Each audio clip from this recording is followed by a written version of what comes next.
All right, welcome everyone to JDI Connect. We've got another great webinar for you today.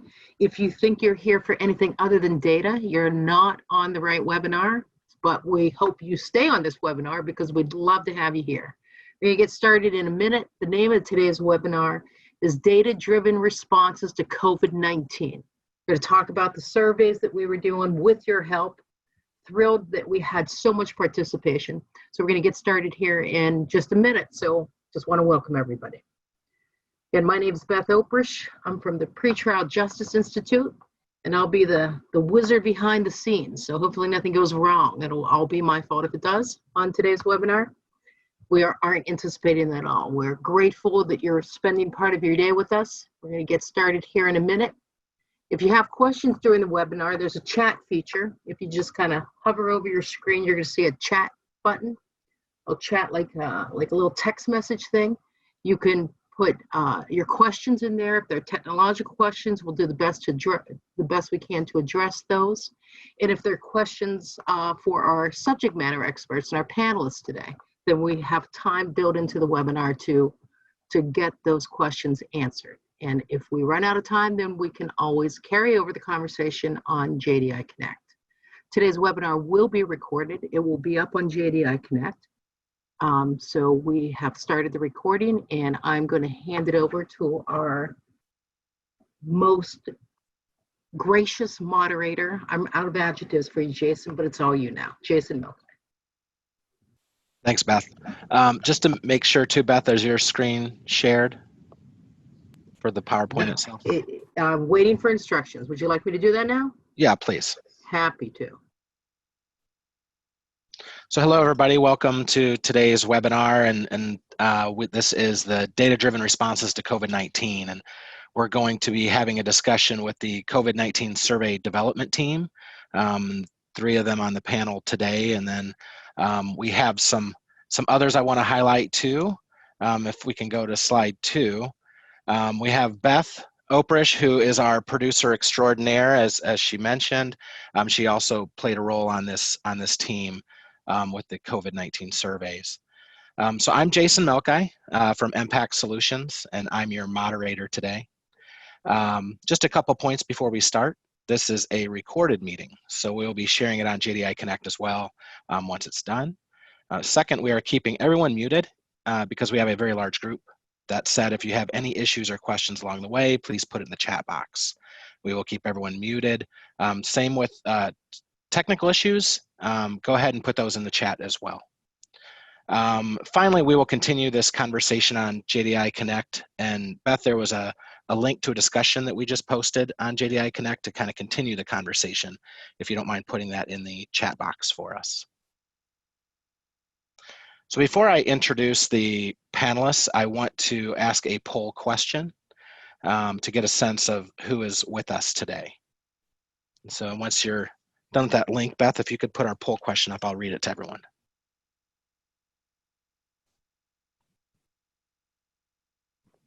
Jason, you should see the poll question now. There it is. All right. Okay, so did your site participate in these surveys? We've released 3 of them at this point. So yes, no, or good question, I don't know. And we'll give you a couple minutes.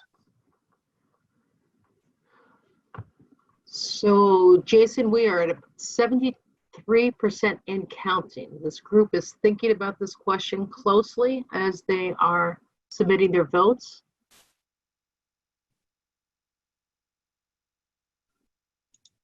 We are at 76%. Would you like to give it another couple seconds, Jason, or would you like me to end the polling? Yeah, a couple more seconds would be good. Okay, 1001. 1002. We could start singing the Jeopardy song too, but I'm going to end the poll. We are at 77%. I'm going to end the poll and share the results with you. Great, and with the participants in the webinar. Great. So it sounds like that was a lot of those who are in attendance today were also involved in providing the data for these surveys, which is really great. And we'll have some follow-up questions for you now that we kind of know who's here. Yeah, Jason, it looks like 49% of them said yes. So 49% of the people on here participated in the survey? Okay, yeah, And it's about about half. 18% said no. And I appreciate the honesty of the other 33% that said, good question, I don't know. So maybe that's even something we could figure out, people could figure out back with their sites is asking their JDI personnel if they did indeed complete the survey. Mm-hmm. Yep. Thanks everybody for sharing that. So it sounds like about half of you are familiar with this survey and have been either the ones to enter the data or you're aware of the efforts to collect this data and kind of what we asked for. So that's helpful. So I think at this point, I'd like to start by introducing our panelists, our all-star panelists. I feel fortunate to be the one to introduce this group.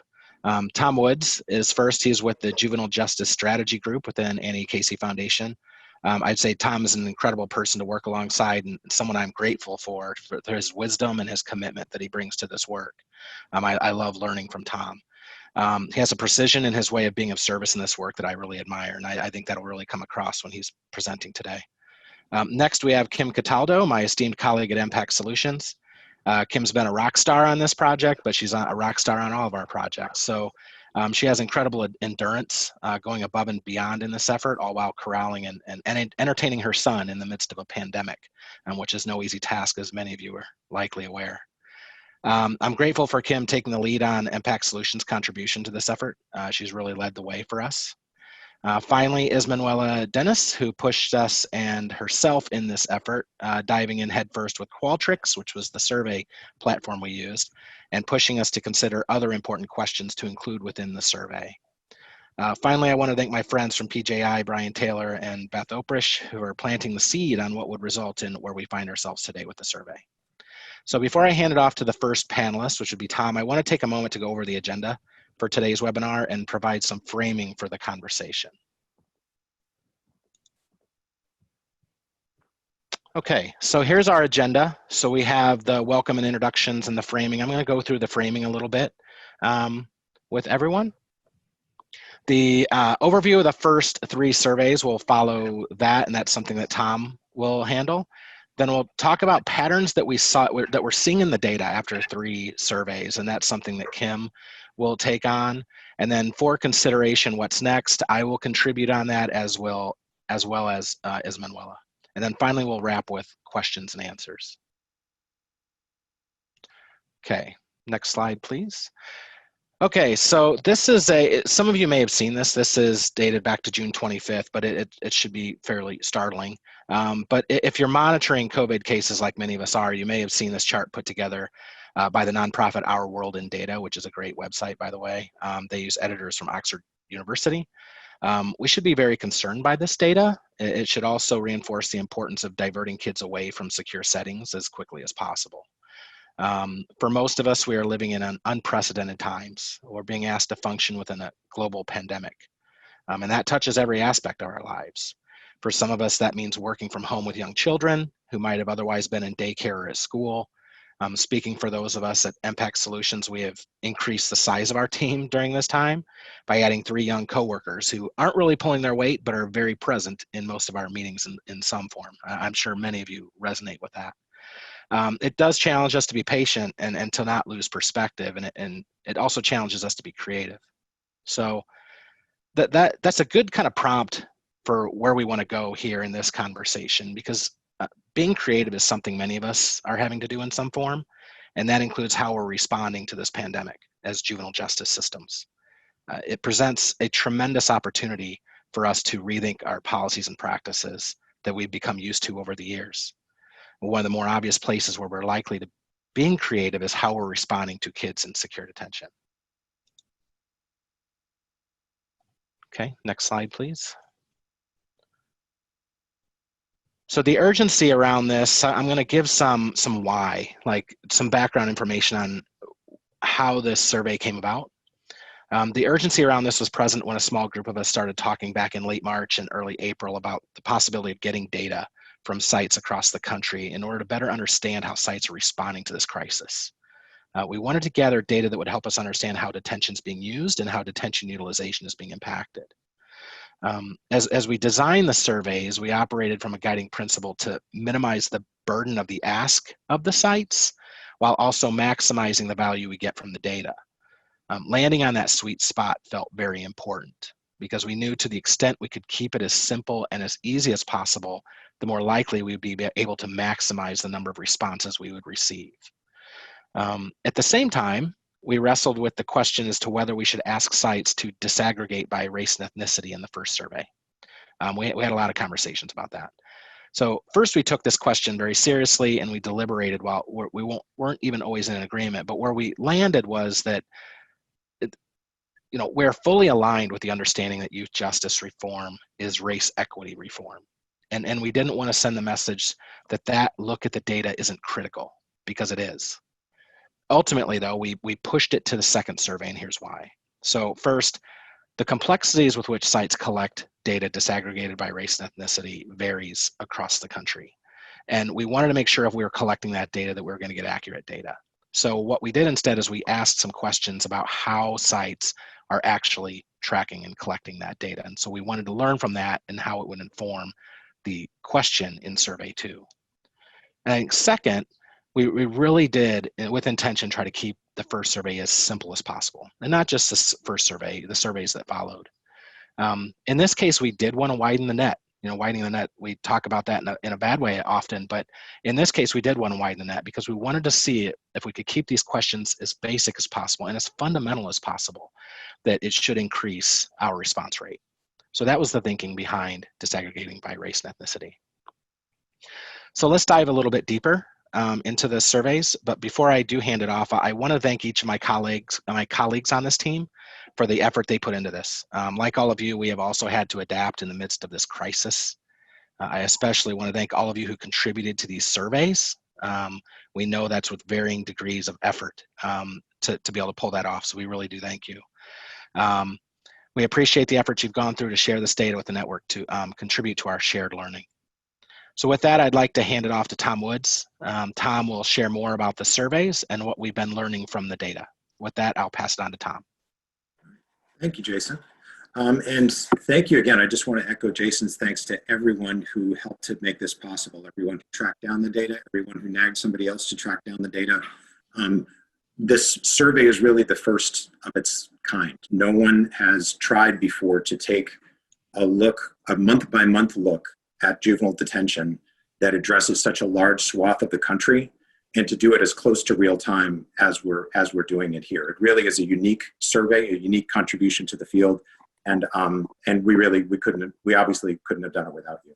We're about 3 months into this effort, and it's provided us with data going back to January, the 1st of January 2020, on detention population. And what I said was a large swath of the country. What does that mean? It's more than 150 jurisdictions have provided us with information up to this point, large and small, urban, rural, locally administered, state administered, across 33 states, and collectively representing about 35% of the nation's youth population. So it's not a nationwide sample, but it is a very large and diverse sample, and I think we can learn a lot from it. What were we setting out to learn? Basically, the survey covered several topics, and it included gathering some information on the prevalence of COVID-19 cases among youth and staff. Today, we're going to focus on the detention population aspects of it, because it really is that sort of a lessons from the survey that touch everyone. Every site, every jurisdiction in the country is affected by that. Based on the data that we have so far, it's a much more limited number of sites that at least so far are reporting cases of COVID-19 among their youth or staff in their detention facilities.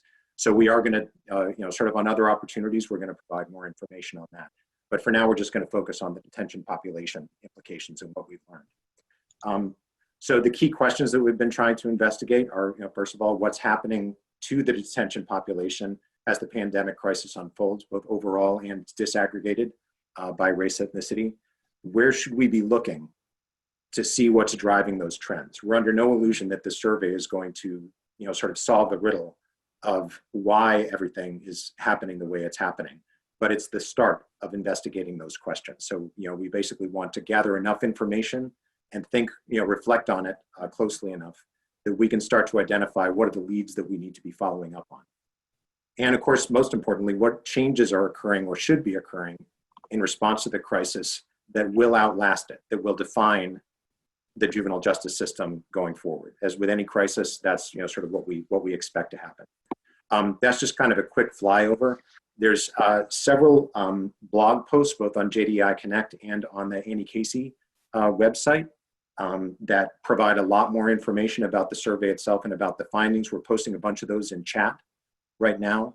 And for people who may be coming and looking at this later on, we're going to have a copy of the slide presentation available, and that will have copies of the links to all those blog posts in there.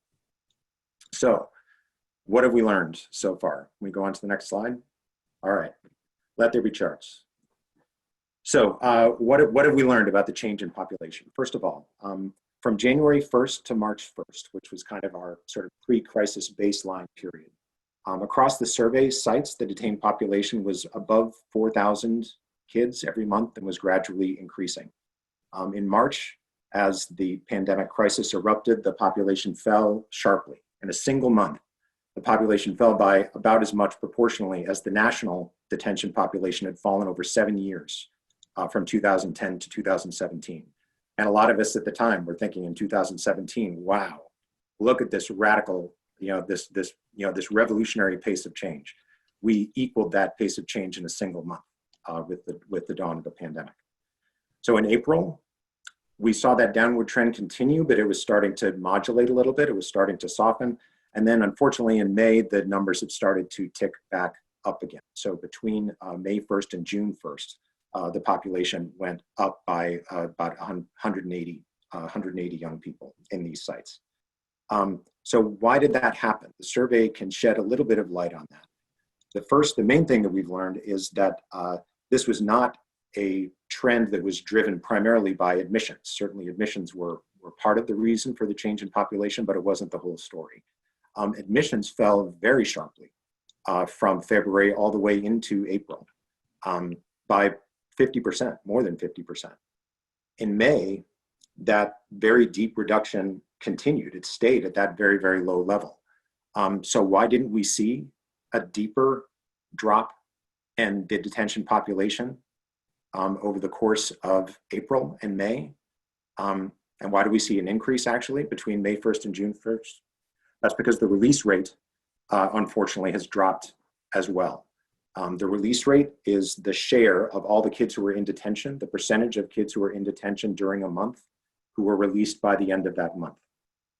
So that basically is an indicator of the pace at which kids are getting through detention. A lower release rate means longer lengths of stay. The kids are kind of staying in detention or sort of stuck in detention for longer. A higher release rate means a shorter length of stay. It means kids are getting out, more promptly. So obviously the release rate matters. How much does it matter? Well, we sort of started taking a look at that. Could you go to the next slide, please? So the question that we asked ourselves was, what if we had seen, the sort of deep and sustained drop in admissions through April and May that actually transpired? And what if instead of seeing the release rate drop, what if it had stayed at the level that it attained in March? What would the difference be to the size of the detained population on June 1st?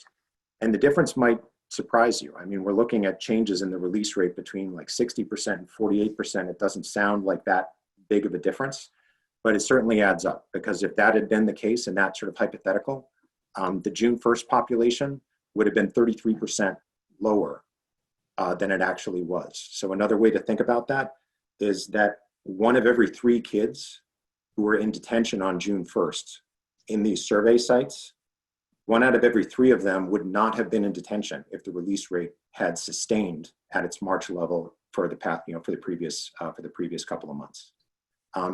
So that has, sort of drawn our attention to the question of the release rate. What leads to, what is associated with keeping a higher release rate? How do you go from a lower rate to a higher rate? How do you maintain at that higher rate? And that's sort of the set of questions that we want people to be grappling with. So could you go to the next slide, please? We also anticipated that these are trends that would not play out equally across race ethnic groups. So now we're starting, I'm kind of shifting gears a little bit from looking at a sort of an aggregate total that looked at everybody who responded to the survey. And now we're looking at the subset of those sites that were able to provide us with disaggregated race ethnicity data. That was not every single respondent was able to do that, but most were. And collectively, the group of places that provided disaggregated race ethnicity data accounted for about 85% of the total sample. So just to kind of give you an understanding of where we are. As time goes on, I'm hopeful that we will see that the share of respondents that are able to give us that disaggregated data, I'm hopeful that we'll be able to see that increase as time goes along, because I think we've seen that already just in the first month. So what have the differences in trends been? It may be a little bit surprising, maybe a little bit kind of counterintuitive, that the drop in admissions, that really, really steep drop in admissions over the last few months has actually applied pretty consistently across racial ethnic groups. In fact, the steepest drop proportionally was among Black youth. They actually had a steeper drop than white youth over this period of time. Yet, the drop in the white population from March 1st to June 1st was 30%, and among all youth of color, it was only 27%. So all of the explanation for that, kind of worsening disparity over that period of time, all of the explanation for that resides in the release rate. The chart on the bottom left there is basically comparing the ratio of the release rate for white youth to different groups of non-white youth. So basically, when I look in January, that blue line is the release rate, the ratio of the white release rate to the Hispanic release rate. And because that number is up around 1.12, that basically says that for Hispanics, before the crisis, way back in January, the release rate for Hispanics was about 12% higher than for white kids. And you can see that, back in January and February, kids of color tended to stay longer than white kids. There was sort of a gap that sort of favored white youth in terms of the release rate. That gap has widened over the course of the pandemic, over these 3 months period from March, April to May. If you just look at the green line, that's showing that the change in that ratio for between white youth and Black youth, that gap went from about 7% back in January, February to 17% in May. So the gap in the release rate between white youth and Black youth has a little bit more than doubled over the course of 3 months. So that basically caused us to go back and do another hypothetical. Could you go to the next slide?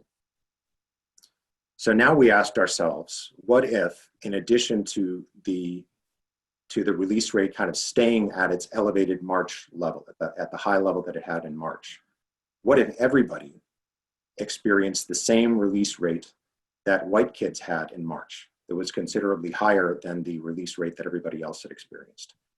What if over the last 3 months we had witnessed not just a sustained high release rate, but an equitably high release rate across racial ethnic groups?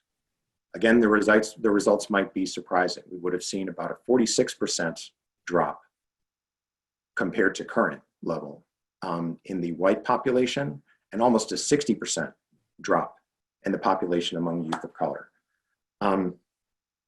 If there is one kind of concise way to describe what JDAI is about, the kind of reforms of the juvenile justice system that we've always striven for, it's a system that is more sort of more parsimonious, that is smaller, and more equitable.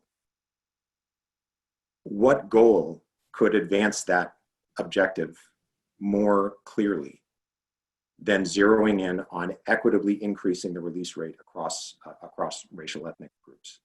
And I think we can just look at this and see the size of the opportunity that is out there if we can find a way to do it. Now, JDAI over the years, it's about all kinds of things. It's about hundreds of sites and hundreds of practice guides and 8 core strategies and thousands of documents on JDAI Connect. Right now, it needs to be about this. Right now, this is one thing that every JDAI site, every juvenile justice system ought to be able to have considerable influence on. We know that it represents a huge potential for improvement and a huge area of opportunity to advance all of our goals in terms of kind of shrinking the system, right-sizing the system, and promoting racial and ethnic equity.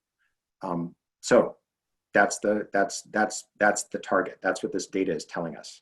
So let's get to work. Let's kind of follow where the data is leading us to examine this challenge, examine the questions around it more closely.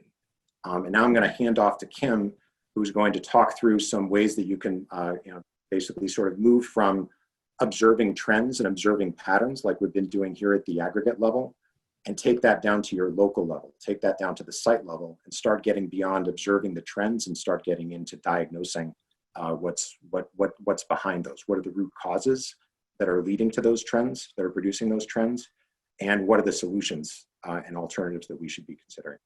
So, Kim? Thanks, Tom. Go to the next slide. All right, great. So Tom's given us a really great overview of some of the big picture trends, but we also wanted to dig a little bit deeper and share some of the other patterns that we've been seeing in sites that might differ from some of the data that Tom just showed us. So we're sharing these patterns to generate discussions beyond this webinar, and with hopes of identifying areas that have seen positive changes, but also where there is some room for some progress. So we hope that you consider how your own data fits into these patterns.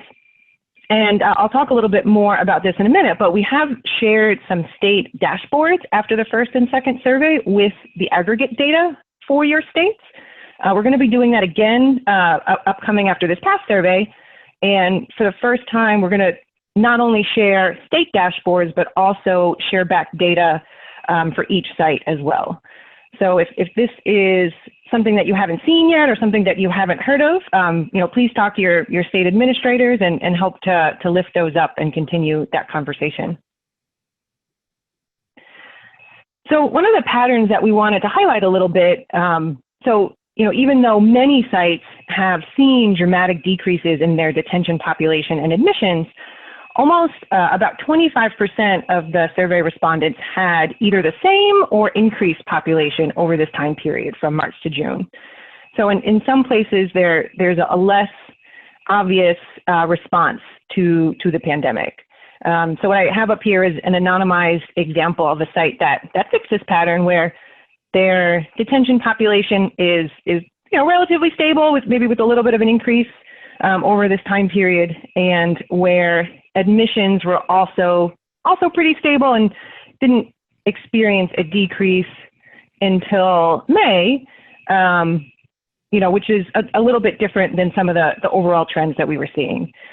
So what we've seen in a group of sites is that the data isn't necessarily showing an immediate response to the pandemic and everything that's been happening.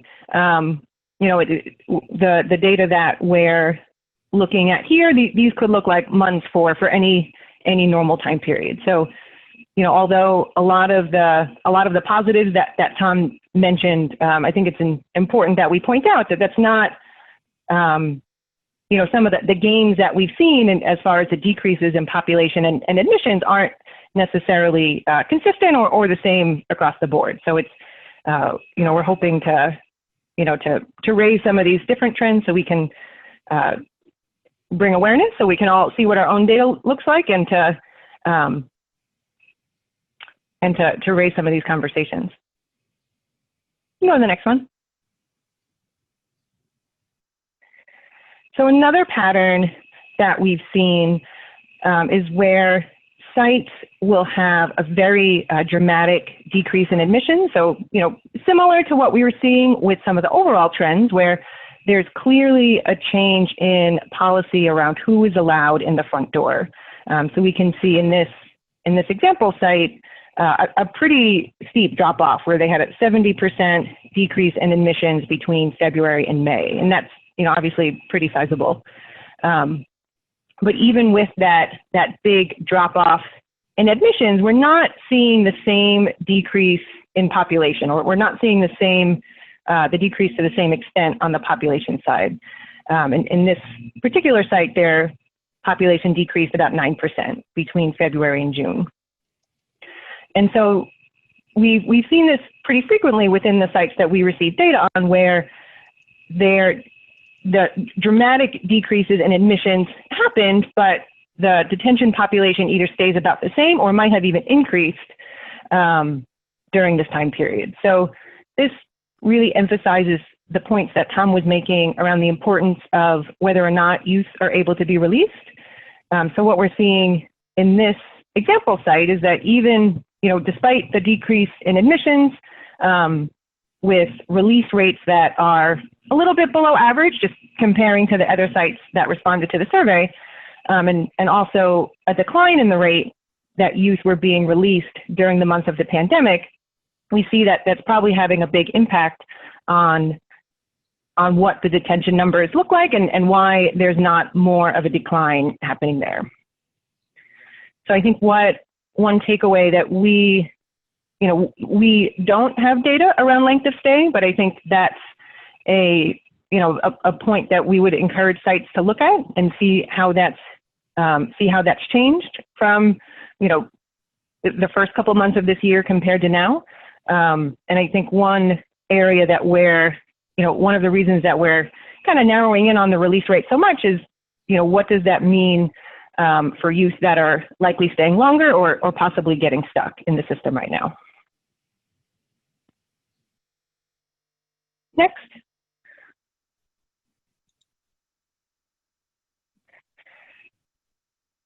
All right, so another pattern that we've seen, and so this is a little bit more positive. So, we also have seen a group of sites that have made really great strides and have been able to sustain or increase their release rate during this time in the past couple months.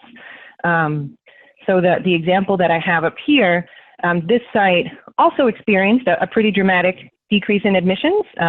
So from February to May, they decreased 52%. So less than the example that we just looked at in the previous slide, but their detention population also declined pretty dramatically. So by a little less than half, they decreased their population between March and June. And so, if we think about, can you go back? Better way. Thanks.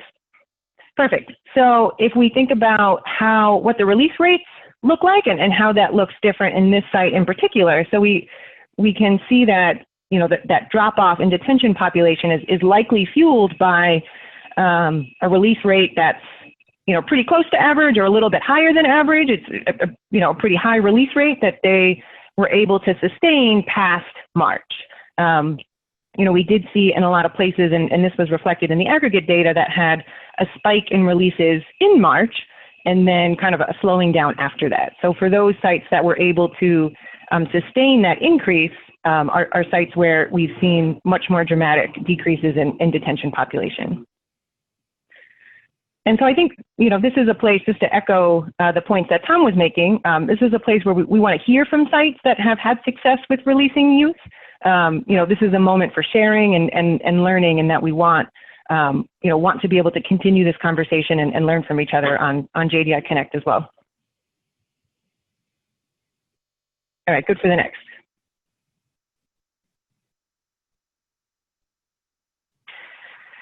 So what I have up here, so this is an example of, so this is an anonymized example of some of the dashboards that we sent out after the last survey.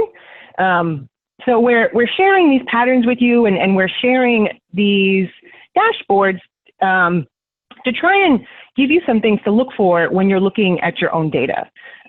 So we'll be sending out state dashboards again in the next week or so, and then we'll also be, in addition to the dashboards with state aggregated data, we'll also send out a PDF dashboard for each site that has some of the overall trends, but then also the data broken down by race and ethnicity.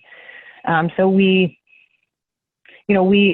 encourage you, and we hope that you use this data to generate discussions in your site, and to hopefully see where there is room for progress, and also how we can sustain some of the changes that we've seen. And so we hope that by providing this data back that you've graciously given us, that this can be a helpful tool in talking through not only some of the patterns that we've talked about, but some other patterns that you might see when looking at your data.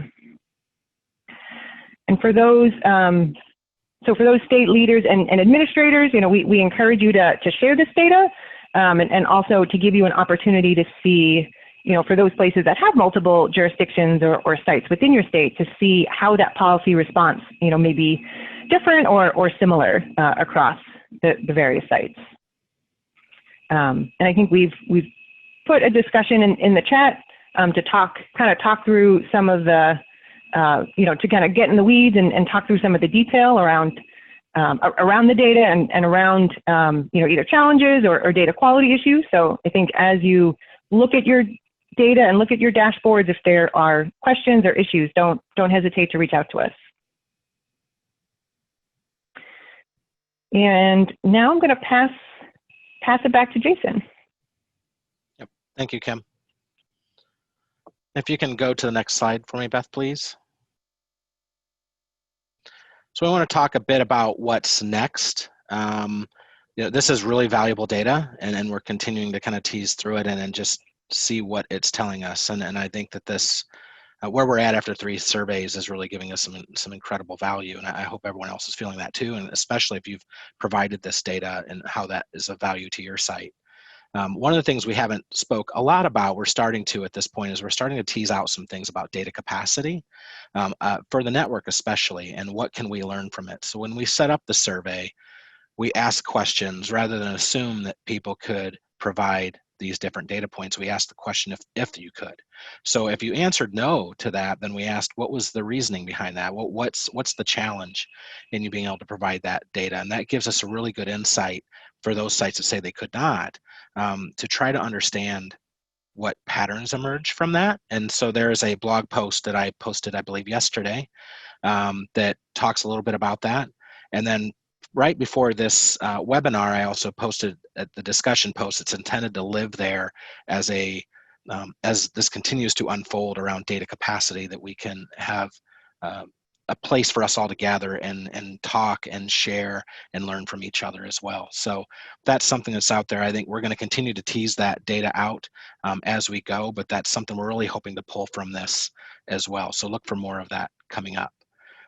So at this point, I'm going to go ahead and hand it to Ismanuela, which I failed to share earlier, is also with the Annie Casey Foundation at the Juvenile Justice Strategy Group. So I'll pass it to you, Ismanuela. Thank you, Jason. Beth, can you pull up the poll for me, please? Sure can. It's on its way. Here you go. You should be able to see it now, Ismanuela. Yes.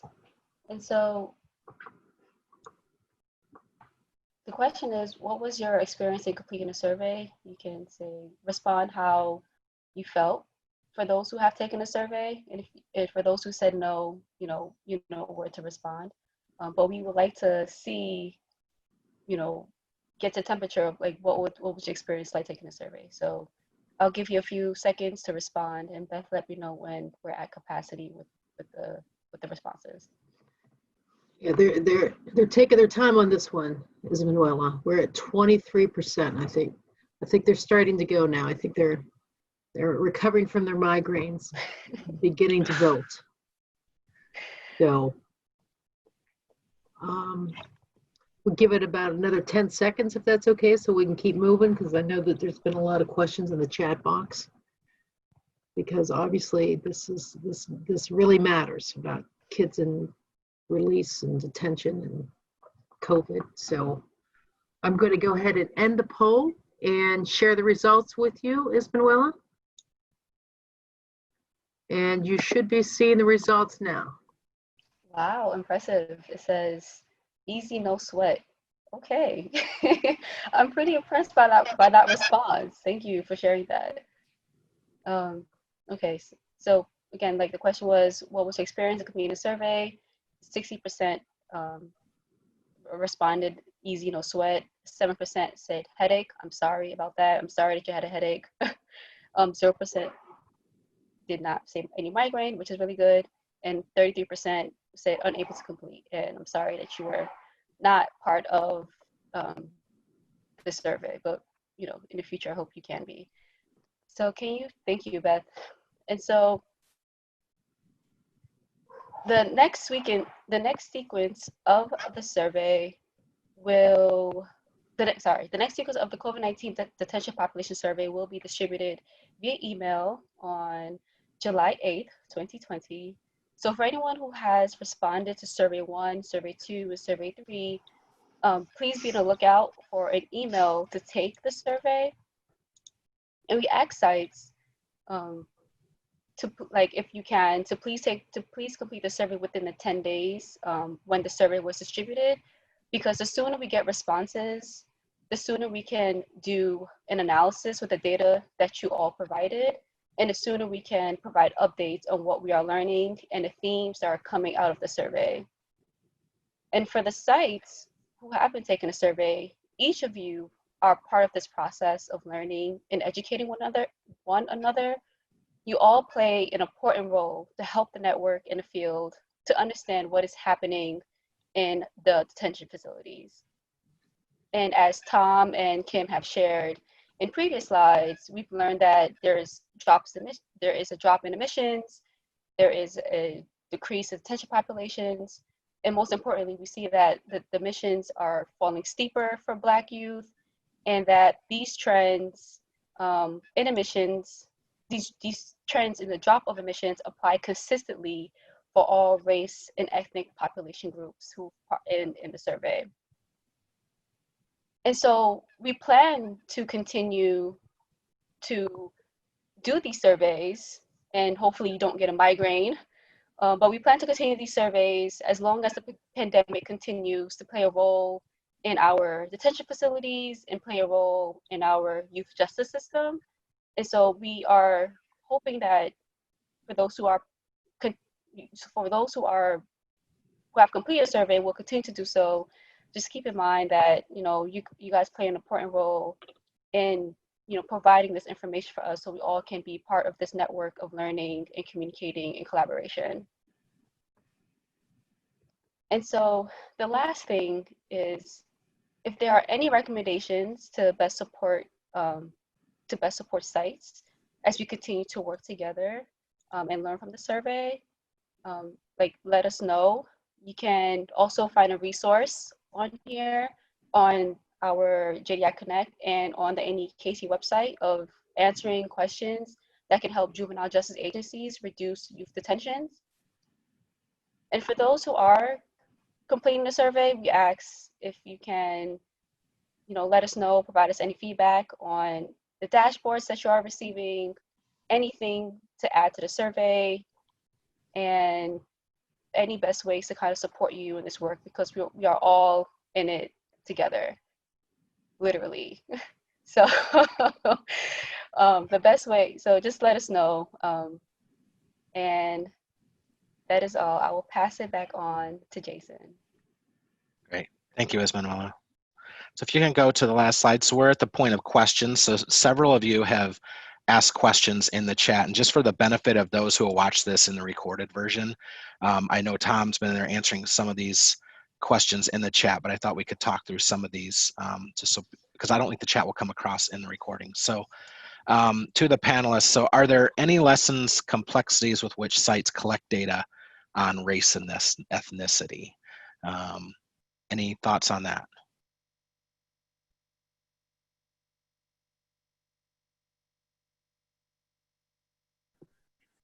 Yeah, so I guess I'll take a first swing at that. And I think, you know, first of all, I'm very aware that the terminology that we use when we talk about race ethnicity, and I mean, we're using the terms that show up in the data because that's, kind of the, sort of the terminology that's used in putting the data together is the terminology that describes that data. But the labels themselves are like, I know that they're not labels that everybody's comfortable with, that people would choose to, to describe their own identity. So when we say, Black, Latino, non-white, things, I mean, those aren't terms that that everybody feels comfortable with or would apply to themselves or would use in describing to others. So I'm just sort of aware of that, and I apologize if sort of any part of the discussion kind of rubbed people the wrong way on that basis. It's just kind of we're just trying to describe the data that we've got. It shouldn't be sort of interpreted as kind of a sort of a prescription for the way that anybody should think about race and ethnic identity. That said, I mean, I think the differences that we see, the differences that come out in the data, are so stark. I mean, obviously, we can't. It's a defining characteristic of the system, even though it's one that's very sort of poorly defined, and often talked past or underattended to. So I'm glad that we're making the attempts to give it the attention that it deserves. I think one of the things I'm glad also that we took a slow approach to this, and that our first step was to gather more information from sites about how they track race and ethnicity. People who've been around JDAI for a while are probably familiar with kind of the way that we've presented data on race and ethnicity in the past, which is basically said, kind of here's the everybody population, and here's the population for youth of color. And we've never really put the question to sites in a way that allow us to unpack who the sites consider to be youth of color. How do they operationalize that? How did they define that? And I think we knew a lot kind of anecdotally from working individually with sites about how they do that. But I gained a deeper appreciation through this process of just how diffuse and how diverse the approaches are across jurisdictions of tracking race and ethnicity data. The two categories that were used almost everywhere, not quite everywhere, but almost everywhere. Almost every place has sort of a category that they call either white or Caucasian. Almost everybody has a category that they call Black or African American. And everything other than that, I mean, even the Hispanic Latino population, it's a very large chunk of the juvenile detention population. Most sites that collect that information do track it somehow, but some of them treat Hispanic Latino ethnicity as though it's a race. So basically, if you say I'm Hispanic Latino, then then that's the end of the, we don't find out, sort of if there's a sort of a racial identity that goes alongside that. Other places track Hispanic Latino ethnicity as a separate factor. So we ask you about your race, and then we ask you about your Hispanic Latino ethnicity. And there were some, very illuminating, very interesting kind of subcategories that are used in some sites and not in others. So there are a few jurisdictions that really unpack, for example, their Asian population, because in their context, it matters a lot whether you are whether you're a Hmong Vietnamese or from Taiwan or from Indonesia. Depending on where it's sort of to me, it's an encouraging indicator about a site that they've got their finger on the pulse that much of the communities that they work with, that they can ask, what are clearly thoughtful sort of decompositions of these, sort of big racial and ethnic categories. When we talk about things in the aggregate, we end up being, there's only so many data points you can look at once. So we end up having to kind of lump things together just in order to be descriptive. But it's limiting too, because we know that the reality underneath that is much more nuanced and much more interesting. That said, I mean, I think we ended up settling on a way of disaggregating the information that the vast majority of sites that have that information at all, we're basically able to fit their categorizations into the categories that we put out there, and it gives us the basis to be able to just kind of crunch crunch the numbers and at least start teasing out some lessons about that. Great. Thank you, Tom. So I'm just going to kind of go through the list. We'll see how many of these we can get knocked out. So it looks like there's more questions coming. But there's a question about the strategy we used for outreach to get sites to participate in the survey. And the question specifically was about how many did we reach out to in total, like trying to get kind of a denominator. And I know that's a tricky question. So I know historically, Tom, this is something you've wrestled with. Is this something that you have some comments? Yeah. Well, I guess rather than, well, I'll just sort of describe the approach, describe the process, if you like. Basically, we just started with our network of contacts through JDAI Connect, through the JDAI coordinators community, through the JDAI technical assistance community. We've got sort of relationships that span hundreds of jurisdictions around the country.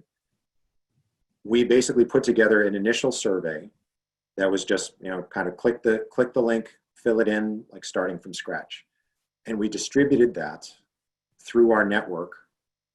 And I think I was expecting, we were asking for a fair amount of data very quickly.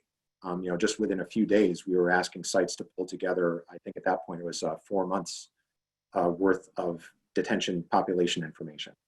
I thought that we would be lucky to get, maybe 80 or 100 responses, and we ended up with about 150. Some of those responses, were from places that are not nominally JDAI sites. Some of them were from, kind of states that are doing JDAI, but their responses went beyond just the JDAI sites, the JDAI counties within their states. So we ended up with, actually probably a larger sample, kind of a larger set of jurisdictions than we typically end up with going through the regular results reports process. So that was kind of in the first blow. We just sort of put the, got the word out and kind of stood back to see who would come to our door. For the second round, we wanted people to be able to, to kind of go back to where they left off. We wanted to be able to kind of link their updated information to the information that they already gave us.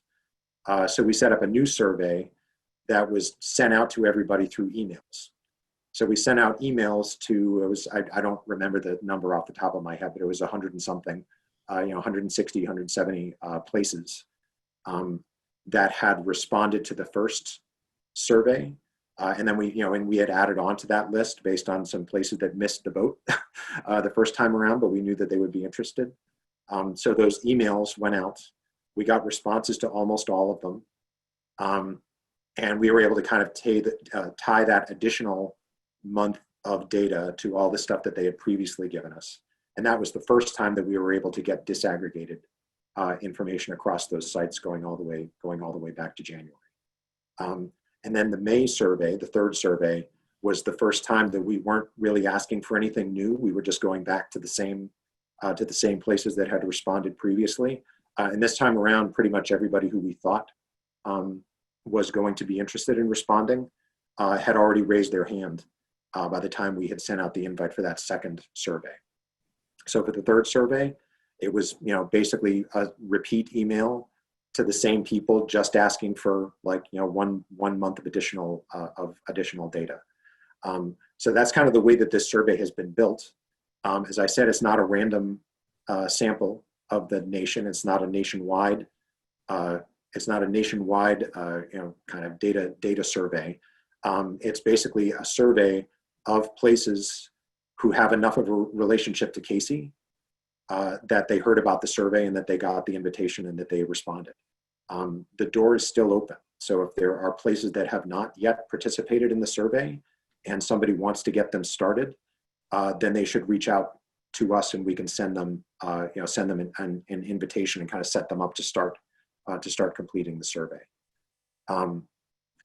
That said, kind of the further along we get, the more historical information we're going to be asking for. So the longer the survey goes on before a site or before a jurisdiction decides to start participating, the more catch-up data entry they're going to need to do.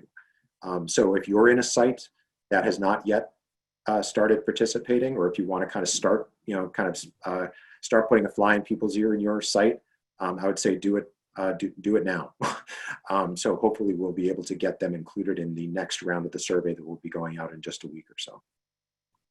Great, thank you, Tom.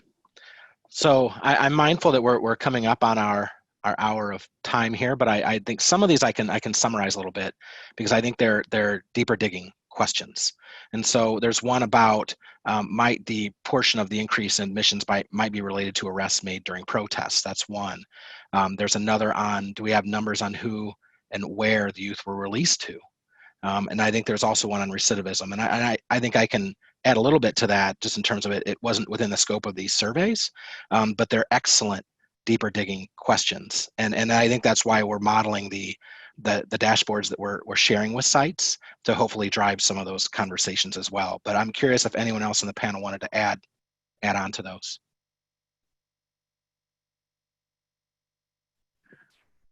So I mean, kind of along those lines, and I think with respect to the specific question about the sort of the demonstrations around the country, I think the period for which we have admissions data now, is kind of for the month of May. It was just kind of, sort of the very end of that reporting period is when a lot of those demonstrations were starting to crop up around the country.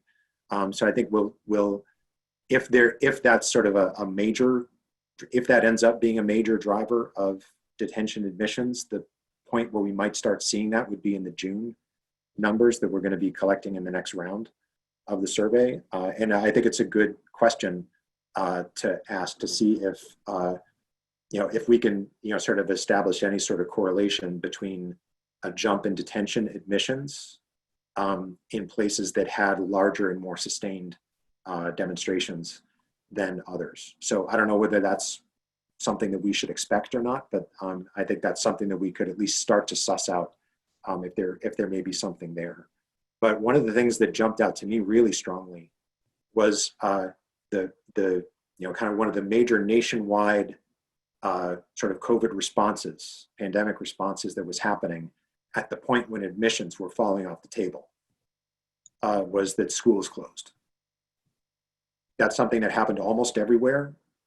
And, not quite everywhere, but in a lot of places, we know that one of the major feeders into the juvenile justice system is referrals from schools. So we don't have the data to be able to kind of walk that back all the way to figure out how much of the drop in admissions nationwide we could attribute to the fact that the schools were closed. But I think in a lot of jurisdictions, that is an answerable question. And I think it would be a really powerful question, a really good question, not just for its own sake, just to kind of understand what happened for historical purposes, but looking forward, when we think about the way that we want our justice system to operate, it is a live question in a lot of places, whether it's a good idea to rely on, for schools to rely on the court system for responding to disciplinary problems. I think it would be a really powerful lesson to be able to take from this experience, that we might not be able to learn any other way or be able to demonstrate with data any other way to really prove how much of a driver of detention school referrals really are, and whether we want to create a system going forward that doesn't rely on that, that system of referrals to try and keep order in the schools. Great.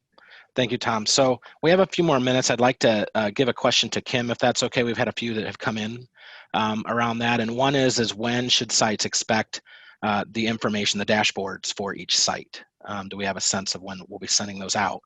And then I have a second question for you around how we identified the three groups. So if you can maybe speak to those fairly quickly. We have just a few minutes left. Sure. So we expect that the state and the site dashboards will likely get sent out sometime next week, and those are all going to get sent to the same people who received the last two, so to the state data administrators that we identified. So if you've not seen or not, that's not come across your desk or didn't know that there were dashboards, we definitely encourage you to reach out and ask that those be lifted up and shared.